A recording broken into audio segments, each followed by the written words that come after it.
কিন্তু যেটা আমাদের হাতে নেই সেটা নিয়ে তো আমরা কিছু বলতে পারি। পোস্টের ব্যাপারটা আমাদের হাতে নেই, এই বিষয়টা ডিপার্টমেন্টের, এবং গভর্নমেন্টের। ওরা আমাদের কাছে যদি 5,000 পোস্টের রিকুইজিশন দিতে, আমরা 5,000 পোস্টের জন্য অ্যাড করতাম। যতটা পোস্ট আমাদেরকে দেবে ততটাই আমাদেরকে করতে হবে।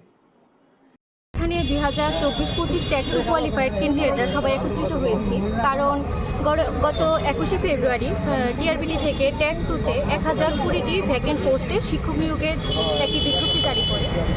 যেখানে দেখা গেছে আমরা ট্যাগ টু কোয়ালিফাইড 1488 জনের মধ্যে রিজার্ভেশন ক্রাইটেরিয়া মেনে ওই 1020টি ভ্যাকেন্ট পোস্টের মধ্যে মাত্র প্রায় 750 জনের মতো ক্যান্ডিডেট চাকরি পাবে। বাকি প্রায় 738 জনের মতো ট্যাগ টু যোগ্য ক্যান্ডিডেট এই নোটিফিকেশন অনুযায়ী চাকরি পাওয়া থেকে বঞ্চিত থাকবে। আমাদের এটাই বক্তব্য যে আরটিআই তথ্য অনুসারে 4000-এর উপর ভ্যাকেন্ট পোস্ট থাকা সত্ত্বেও কেন আমাদের সকল ট্যাগ টু কোয়ালিফাইড 1488 জনকে একত্রে নিয়োগ করা হচ্ছে না।